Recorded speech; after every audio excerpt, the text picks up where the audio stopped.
Good morning, everyone. It's Sunday morning. So, how many people are up and about? Or we're in England. We should be having our big English breakfast, but you can only do so many of those things, and we haven't had any since we've been here.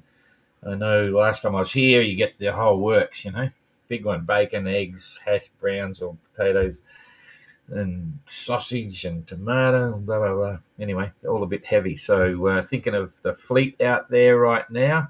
And we had some issues of logging on this morning, so I'm a little bit late. It's only 10 past 8, and so we got the message out. Made a bit of a boo-boo yesterday. It was quite funny. If you've seen the press release we sent out, which is more like an epic story, there's so much to talk about every time. I miscalculated on the distance sailed and the distance to go. I forgot to add in 2,500 miles from Recife to Antigua for the finish.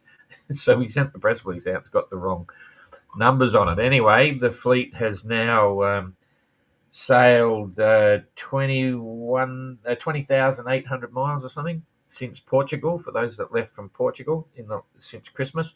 And there's 7,100 miles, I think it is, to go. Anyway, the numbers are there.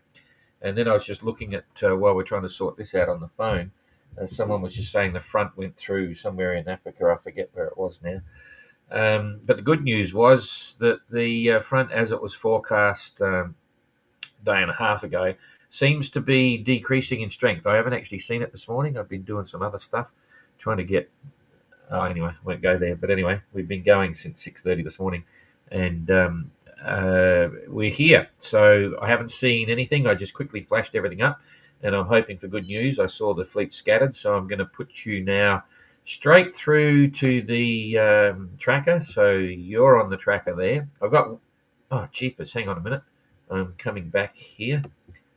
I didn't share the Windy, so I now need to get Windy on here, which will come up. There's the screen. I don't know what's going to happen with you guys, but I've got the Windy on there now, and I share that here. So I'm looking at the Windy, but you're looking at me. So now I come back here. Yes, Windy's there. So later on, when I've done the tracker and given you the updates and the positions and so on, we will actually then go over to the Windy site just to get slightly more accurate weather forecasting. And let's see what it's doing.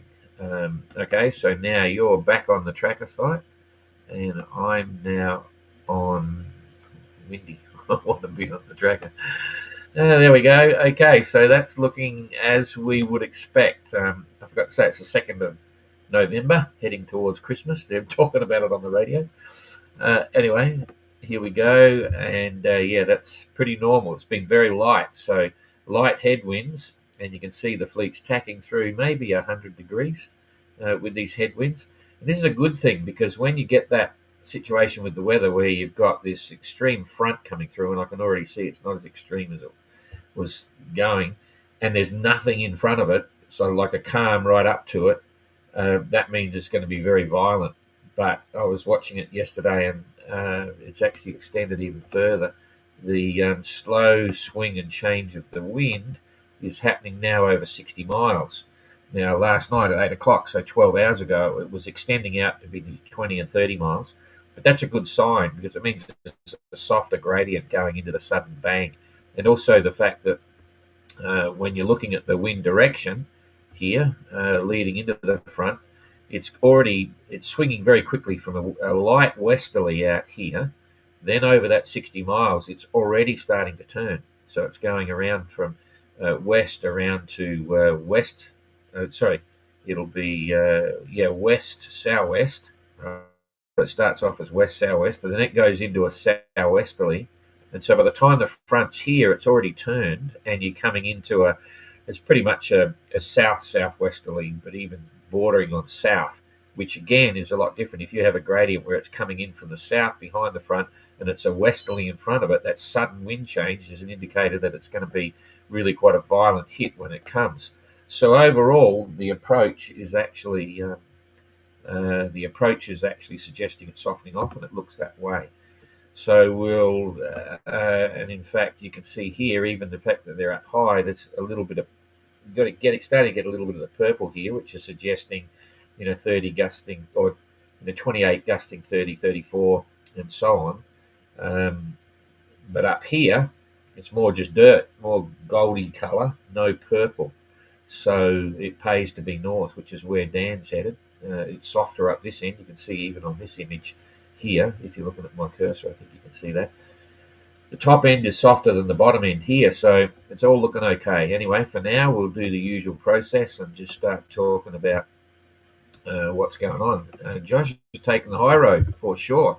Probably a good move. He hasn't got the headwinds yet, because he's still sailing course. He's got some wind, but it's obviously not headwind because he's heading that way. And he's doing 3.5 knots and did a 103-mile day, so that's pretty cool. They have some fast stuff. The wave shot, we saw Christian's wave shot. If you haven't seen it, it's his way of waving for Halloween. Quite interesting, rolling whitewater rolling over the transom. It's so short. He must have just saw it coming, turned the camera on, got it rolling, and then when it hit, you're thinking, holy dooly, I better get out of here or something. Anyway, Christian's currently going nowhere. 2.1 knots, heading north, but he still managed 91 miles in the last 24 hours because they were sailing. In fact, you can see here, sailing, and then the last 8 hours, they pretty much slowed down and stopped. So he came down in a southwesterly direction, and he's now tacked, and he's going back up the other way. So it's really soft and confusing. So not a lot going there. Entrant's coming down the other way, hand steering, not doing too bad for no hydrovane. But now the autopilot will be steering, so we can make the most of that in the light weather. 4.4 knots, 111-mile day. Adam squeaking forward. There's a bit of a puff here. You can see a green shape. Maybe he's got a little bit. He's heading in the right direction, only doing 2 knots. But once again, he's managed a 111-mile day. We haven't seen the currents yet. That 2 knot could be 2 knots of current. They could be sitting there and just doing nothing. So it's very hard to pick what's going on yet. Eric, 4.5 knots and 122-mile day. In fact, that's a very good reason to look at the currents before we talk about wind, because in this sort of stuff, when it's light, if we knew what current they've got, it might make this picture look a bit more understandable. Anyway, let's wait and see, because even you look at this, that curve down could be partly due to current. Who knows? Anyway, 122 miles for Eric, not bad. And Jasmine, who's been absolutely flying.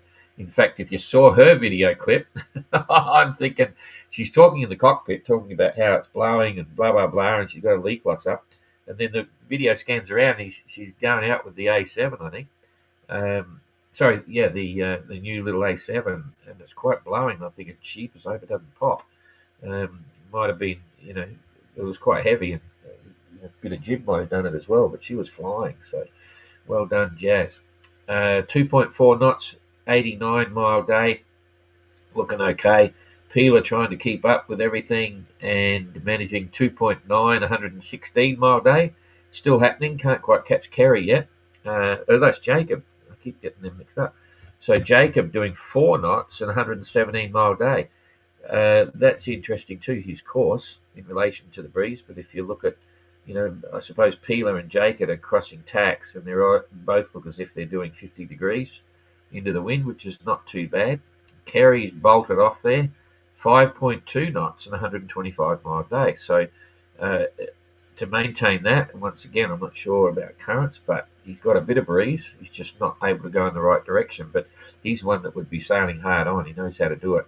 And interestingly, the forecast for sea state here is really relatively low.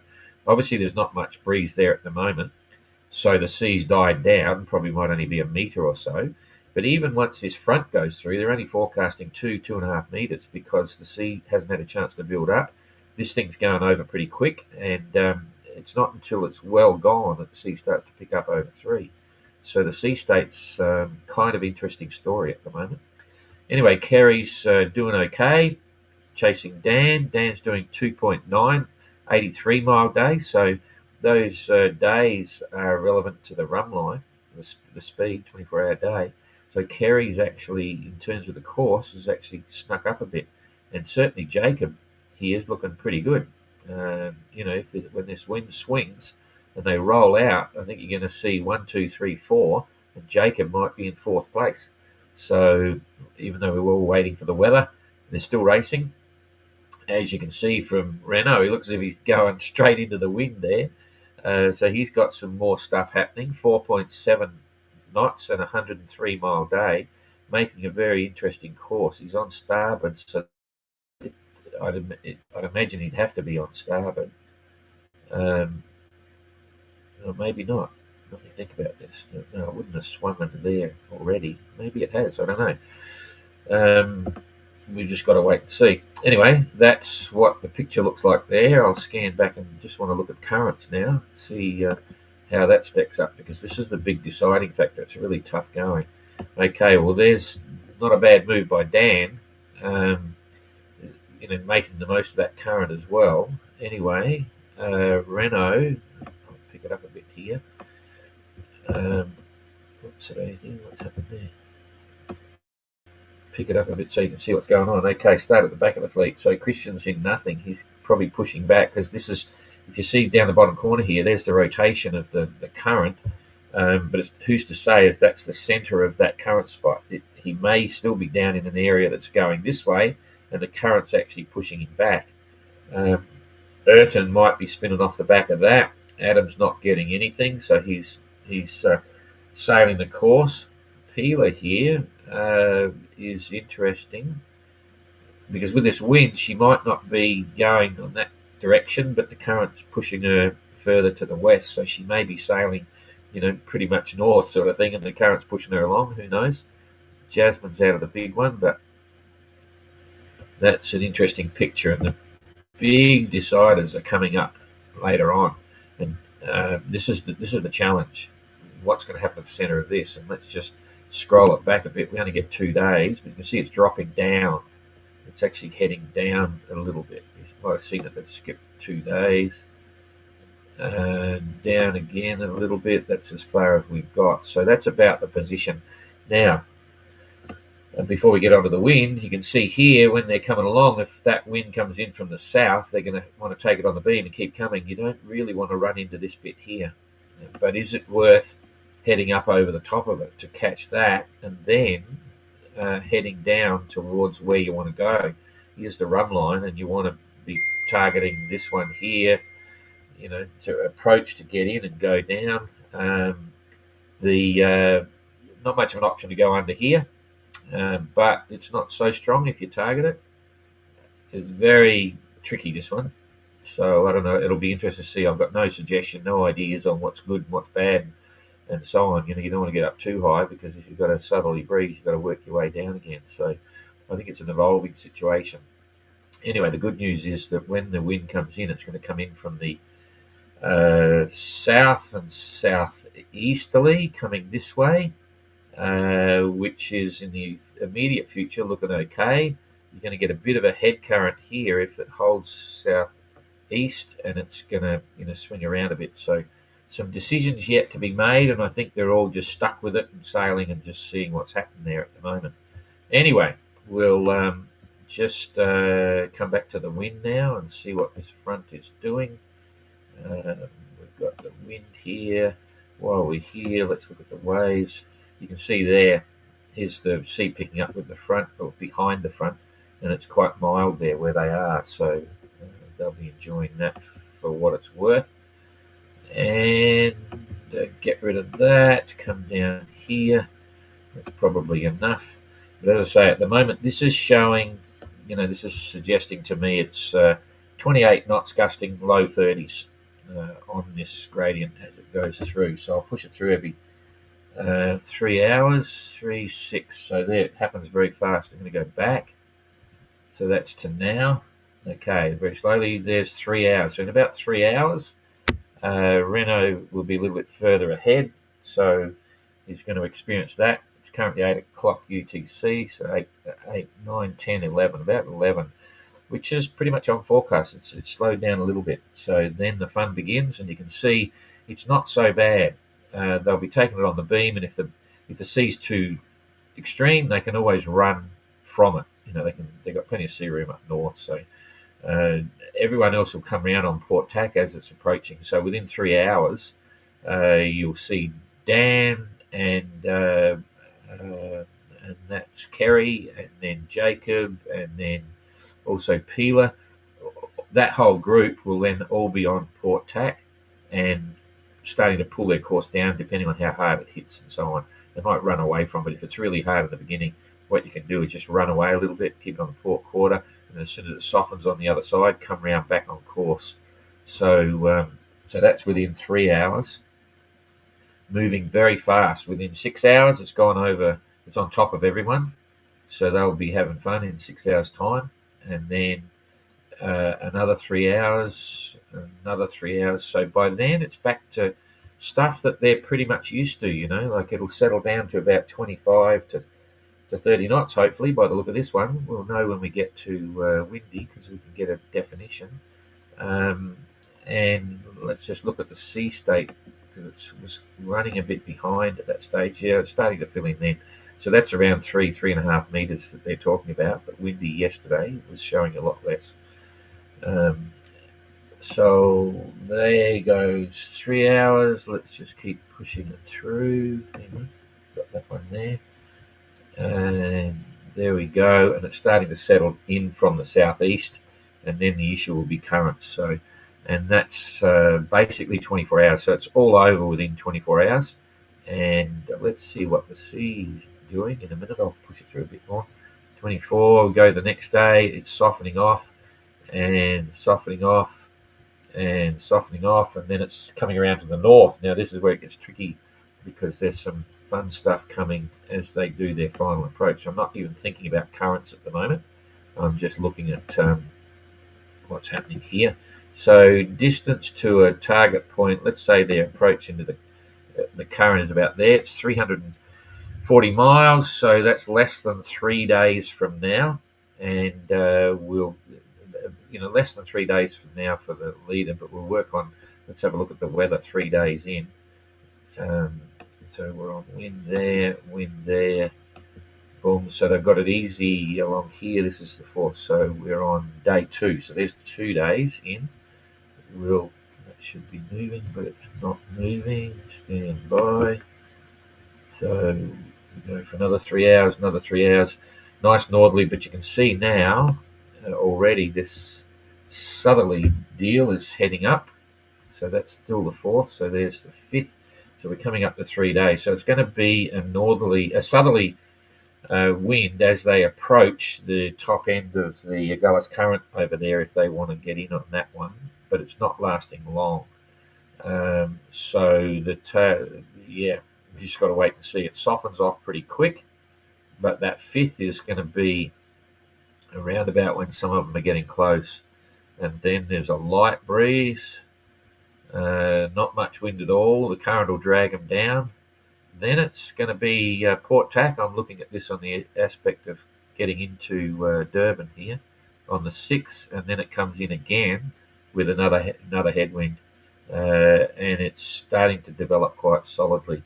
So that's on the 7th. So we're 5 days away, but hopefully they'll all be in there somewhere. So they're going to come in on that little gap between the two there. So it's not over yet. They've got challenges ahead, but it's reasonable.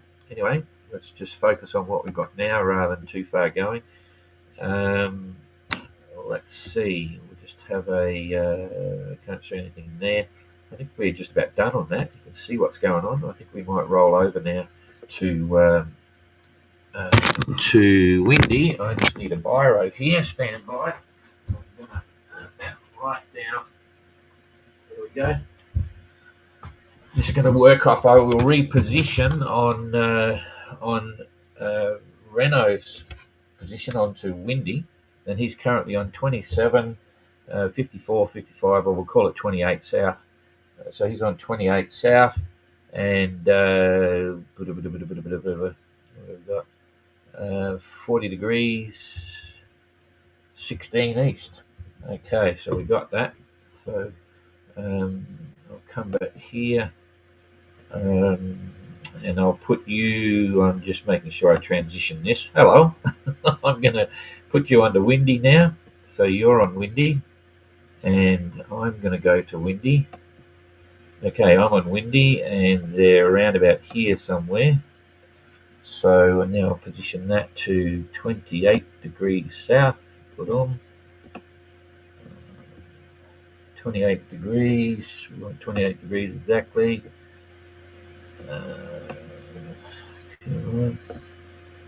28, near enough 28, and then 40 degrees. 40 degrees. 35. We'll come over here a bit. 48. 40 degrees 16. 40 degrees 6. Near enough to it. Okay, so that's near enough to where Renault is right now. We want to go the other way. And you can see the front is moving. So he's pretty much on this longitude line here. So we're going to assume that. I'm going to move him right there because he'll probably be that far along in a minute. He's on that longitude line and he's at 49 degrees south. So now I'm going to just look at the strength of this, drag this pointer across and see what we've got on wind strength here. So forecast wind in line with what's coming is 27, 28 knots. That's the purple in there. I'll build this up a bit now so you can see what's happening here. It's not anything like what it was suggesting previously, but it's still 30 knot forecast. Now the gusts, I'm going to hit the wind gusts here. There's some big gusts in there, but it's not anything like it was forecast. So there's the gusts, 32 knots and so on. It's softened off a lot. If we come right over here, it's 41 knots and so on. Quite solid, but our guys are up here. And all the way through there, it's 35, 34. So looks like it's slowly been fading as we've been hoping. And that's where it is at the moment. So we'll leave it on Gus because that's what everyone would like to know. We'll bring it back here and put it back on 40 degrees near enough. There's 40 degrees east. That's about right. And then we'll progress this front forward. So here's, if you look at the bottom left of the screen, you can see we're currently on 8 o'clock UTC on Sunday. And I'll push that through now to 1 o'clock. They've gone over the top. Hang on. Okay, so it's just coming up. And based on this position, how did that get jumped over there? Oh, I see, because it's left on the screen. Come back down here to that longitude line. That's about where Renault will be at 10 o'clock, or the front will be in relation to Renault. It's showing 31 knots, and then I'll come through here, 34 knots. That's at 2 o'clock this afternoon, and then by 5 o'clock this evening, it's back down to 30 knot gusts. Right, so it's pretty much all gone. So by 4 or 5 o'clock this afternoon, it's all gone. And the forecast wind is 20 knots, so it's dropping back. So it looks like we've been dealt a pretty good card, and the rest of the fleet will be behind him, experiencing the same thing. So it's going from about 6 hours is the gusty bits, and it's showing 35 knot stuff. Maybe a little bit higher. It's hard to be too specific. I think you'll hear stories about getting 40 knots and things like that, but certainly, in my opinion, now it's all very much more manageable than what we were suggesting previously a couple of days ago. Wave heights. Here, once again, see this? It's only all through here. Even if we come back to the peak of it all, 1 o'clock, it's taking a while for the sea to build. 2 meters. You'd think it'd be a lot higher, but it's not, because it's coming through softer and it's coming through fast, and it's not having a chance to pick it up. And then it slowly will build from the southeast. So then what I'm going to do now is put you back to wind. Right, well, let's have a look at this stuff that's coming over by Durban. I'll just pull this back for the arrival in about 5 days. So, no, 3 days. So about three days, people will be talking about coming down here to Durban. Well, let's just have a look at the... no, I won't worry about currents at the moment. I just want to talk about wind, and then we'll look at that when we go. So here we are today. There's 3rd, 4th, 5th. I'll progress it. No, sorry about that, everybody. So you can see on by this time tomorrow, that's 4 o'clock tomorrow, there's 5. It's going to be a light breeze, and they'll be sailing across on this, not going fast, heading towards this approach down into Durban. And they've got to deal with the existing currents. There's a nice breeze. They've still got this northerly quadrant, northerly slant for it. So they're still sailing nicely on the 4th. And then by the 5th, as they might be, it's 1, 2, 3 days, they might be just on the cusp of this other little front here. I'm going to drag this across and show you what wind is in it. This is the forecast wind, 25 knots. That's cool. Wind gusts in that lot, not too violent, So it's, but the thing is, it's on the nose. So they're going to, and they want to go down. They want to go down into Durban. But this one's only lasting. It's a very short one. It's gone. So there we go. The next day, the strength of it's gone. That's wind gusts, wind speed. There's only 12 knots, so they'd be able to push through that, come down. They've got the current helping them, but this wind is a little bit against the current, so it might be short and steep. So they're going to have to, make decisions on that. Maybe I won't even suggest what they might do, but they don't want to put ideas in people's head. And potentially a nice sailing breeze to cut across it in a beam reach heading down towards Durban, but the wind is still coming a little bit in towards the current, so all kind of interesting. And then it swings around on the 7th and 8th, but they should be there by then. So let's wait and see. Anyway, it's not extreme. It's just part of what you've got to deal with, and everyone will be watching it and giving, we've all got good forecasting for all the sailors. I think I've probably spoken enough on that, and I can't get my screen to get down to the current, but we saw them on the other. Okay, I think that's probably enough of that. I'll come back here and say g'day, and then we'll work out who's here and give any answers. But anyway, I think overall it's good news. I think I've got some. I'll just check to see here if I've got any reports. I think forget where we're at on that one. Come across here.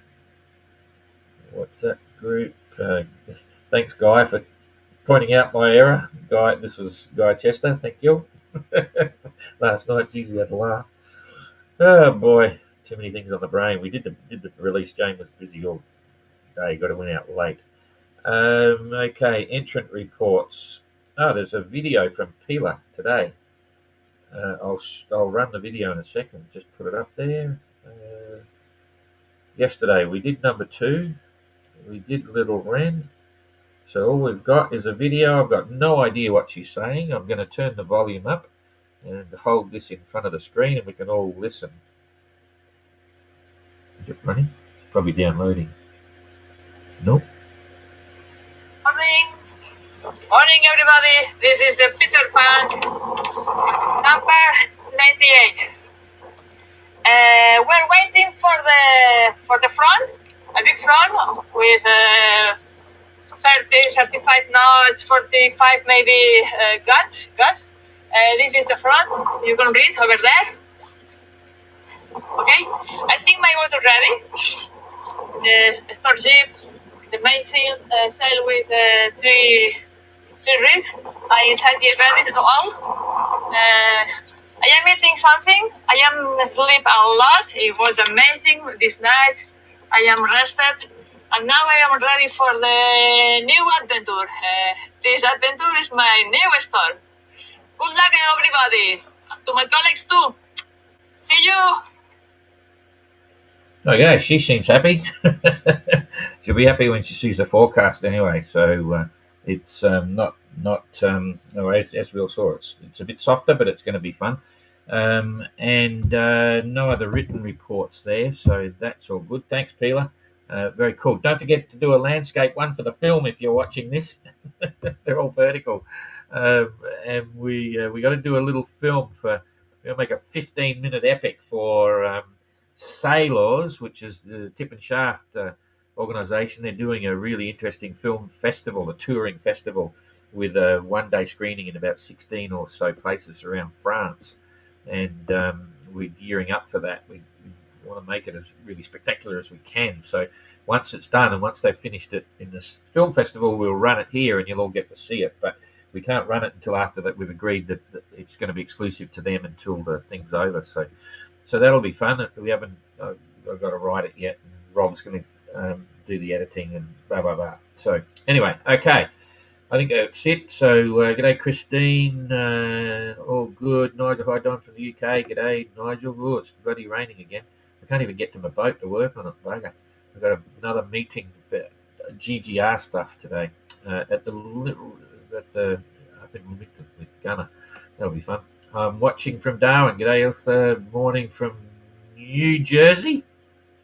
Some dumb guy. I gotta love.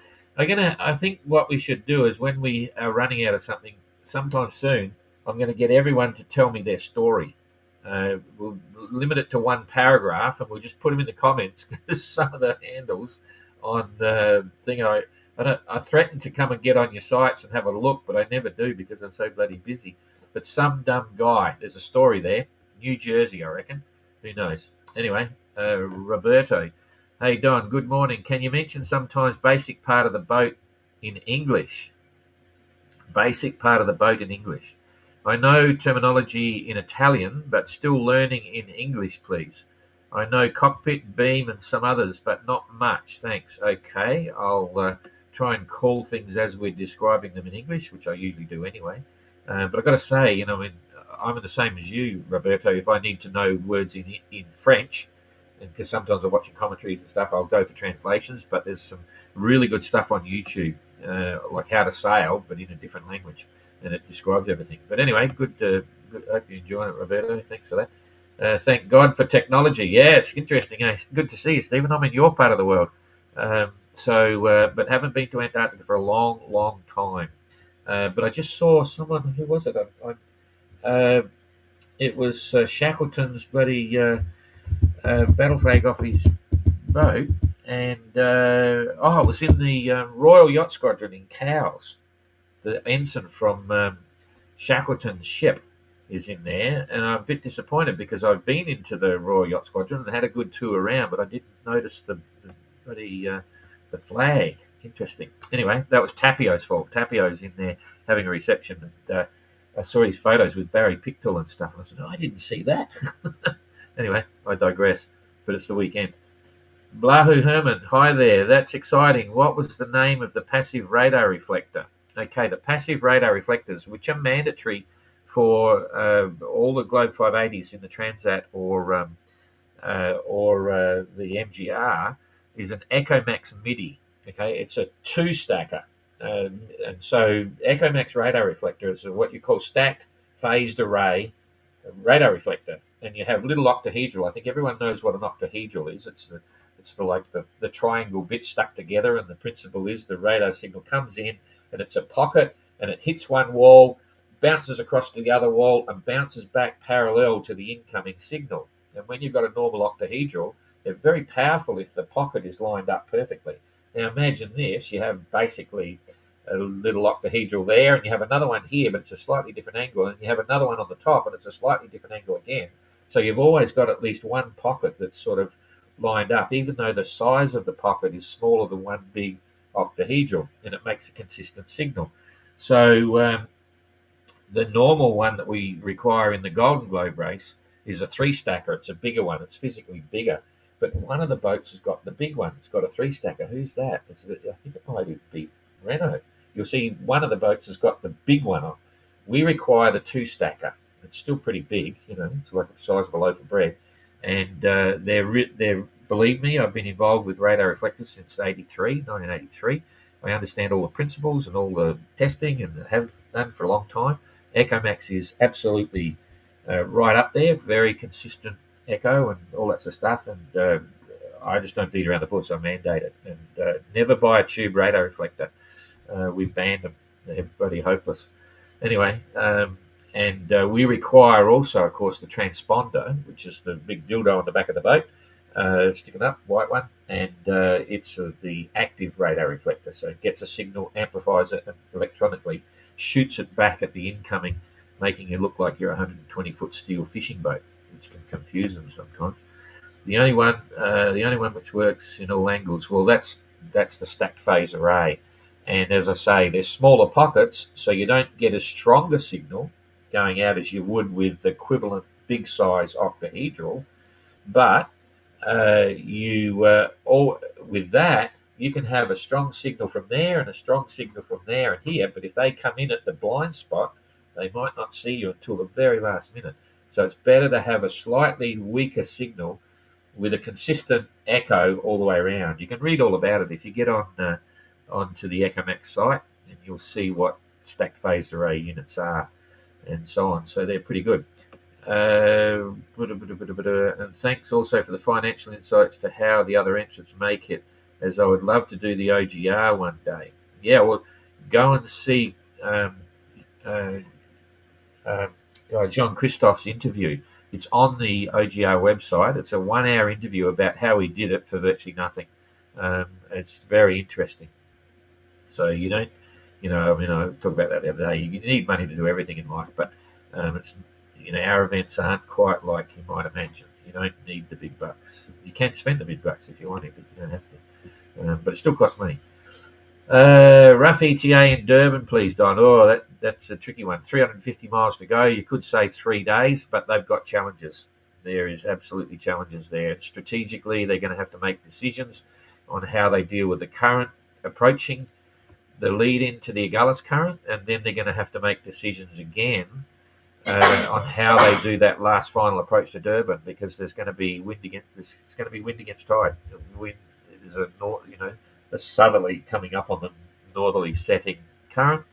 So let's wait and see. But if it's light winds, they're smaller waves, and so it doesn't really matter. So there's a matrix there of risk and return, and risk mitigation, and value judgments, and navigation, and so many things. And in a strange way, some of the entrants also said when they were sailing out of Cocos that they're really looking forward to the challenges of this Indian Ocean passage, because when it's trade wind stuff, it just, every day it's going to blow from the southeast. It's just how strong. And so it's just da-da-da-da-da-da-da. Now, and I think Adam verbalized it really well, just saying, well, it's really great because we've now got all these other challenges, right? So dare I say it, it's kind of good. And you saw Pila there. She's looking quite excited. Oh, it's a front coming. Oh, jeepers, there it is. It's coming there. It's part of what sailing is.